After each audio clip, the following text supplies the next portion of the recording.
और यूजुअली जो लोग आते हैं वो इसी यूफोरिया की वजह से आते हैं कि यार ये पैसे बनाने का टाइम है। क्लियर कर दूं मैं, मार्केट ना वैल्यूएशंस वाइज यूफोरिक है, ना क्रेडिट कंडीशंस वाइज यूफोरिक है, ना कोई लेवरेज बहुत ज़्यादा हो गया, ना अभी बहुत ज़्यादा कोई वैल्यू ट्रेड हो रही है। पाकिस्तान में 2001 से लेकर 2008 तक 1% एवरेज मार्केट कैप का 1% रोज ट्रेड हुआ है। जिसका मतलब ये है कि आज अगर 18 ट्रिलियन की मार्केट है तो 180 अरब रुपए का काम हो रहा है मार्केट में। आज मार्केट में बहुत अच्छा काम हुआ है तो 73 बिलियन का काम हुआ है। तो हम वॉल्यूम वाइज वहाँ पे नहीं है, हम लेवरेज शायद 0.5-0.6% ऑफ मार्केट कैप पे, मैं नंबर एग्जैक्ट भूल रहा हूँ, लेकिन हम 0.8 पे होते थे और अभी हम शायद 0.5 पे हैं।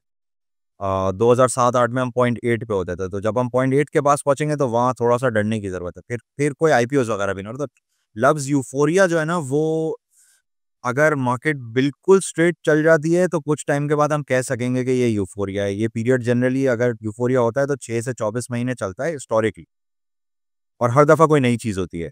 तो अभी इस वक्त ज़ाहिर है बहुत तेज़ी से मार्केट चली है और चल रही है, किसी बुरी खबर पे मार्केट करेक्ट भी हो सकती है, लेकिन उस करेक्शन को आप टाइम नहीं कर सकते। लास्ट वीक में मार्केट ने थोड़ा सा साइडवेज का ट्रेंड बनाया था और इस वीक में फिर थोड़ा इसने पेस पकड़ा है। तो आई थिंक ये इसी तरह की सिचुएशन लग रही है कि कुछ अरसे के लिए थोड़ा सा ये साइडवेज होती है, थोड़ा सा ब्रीथ करती है, उसके बाद फिर ये ऊपर की तरफ जाती है।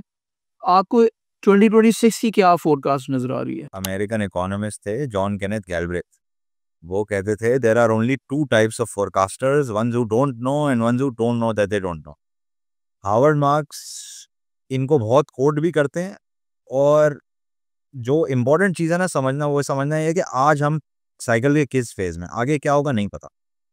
ठीक है, मार्केट यहाँ से 25 साल और में क्या 100 गुना वापस हो सकती है, तो बिल्कुल हो सकता है। और ये हम सिर्फ हिस्टोरिकल रिटर्न को पर्सपेक्टिव में रह के कह रहे हैं। ऐसा हो सकता है कि अगले 25 साल में पाकिस्तान में इन्फ्लेशन कम हो और ये रिटर्न थोड़ा सा कम हो, लेकिन अगले साल देखें, अभी फिलहाल इकोनॉमी में सारी चीज़ें सही लगती हैं। कोई बहुत ज़्यादा बुरी खबरें आ जाएं और करंट अकाउंट ख़राब हो जाए, या इन्फ्लेशन अभी सैलाब की वजह से थोड़ी ज़्यादा हो जाए, इंटरेस्ट रेट पॉज हो जाए या बढ़ जाए, अगर ये सब नहीं होती है, कोई रिस्क प्ले आउट नहीं होते, तो ये बिल्कुल हो सकता है। देखिए ये this is a probability game, there is a chance कि अगले साल बहुत तेजी हो जाए, and there is a chance कि अगले साल मार्केट क्रैश हो जाए, and there is a chance कि चीजें एक नॉर्मल पेस से चल। अब इन सारी चीजों को हम एक प्रोबेबिलिटी असाइन करेंगे, हम देखेंगे कि रिस्क क्या हैं और क्या हो सकता है कि वो रिस्क प्ले आउट हो। कोई पॉलिटिकल रिस्क पाकिस्तान में प्ले आउट हो सकता है, इसीलिए पाकिस्तान का पीई भी कम होता है, और बार बार जो है ये इकोनॉमिक साइकिल्स हम देखते हैं। एक नॉर्मल सी सिचुएशन है कि कुछ भी नया ना हो, अर्निंग्स आराम आराम से बढ़ती रहें, इंटरेस्ट रेट्स आराम आराम से गिरते रहें, और तीसरा ऑप्शन ये है कि कोई अननोन अच्छा इवेंट हो जाए, सही, जिसकी वजह से एक यूफोरिया हो जाए मार्केट के अंदर। लेकिन दूसरी एसेट क्लासेस इस वक्त चल नहीं रही हैं, और बाज़ाहिर यही लग रहा है कि एक फ्लो है एक फ्लो है कि लोग प्रॉपर्टी में पैसे नहीं डाल रहे, दूसरी एसेट क्लासेस में पैसे नहीं डाल रहे, स्टॉक्स में पैसे डाल रहे हैं, जिसकी वजह से एक फ्लो आता जा रहा है और स्टॉक प्राइस बढ़ती जा रही है। शॉर्ट टर्म मार्केट फोकस सरी भाई नहीं करनी चाहिए, और हम बहुत अवॉइड करते हैं।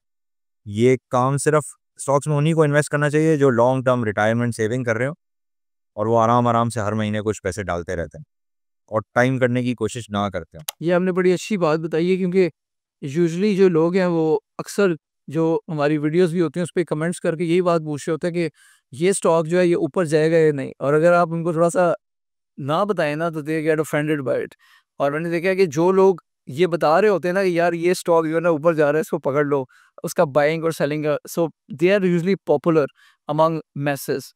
तो आपने बड़ा अच्छा पर्सपेक्टिव दिया है कि everything should be considered in long term, plus ये कि स्पेकुलेशन नहीं करनी चाहिए, लॉन्ग टर्म इन्वेस्टमेंट का माइंडसेट होना चाहिए। So that's great.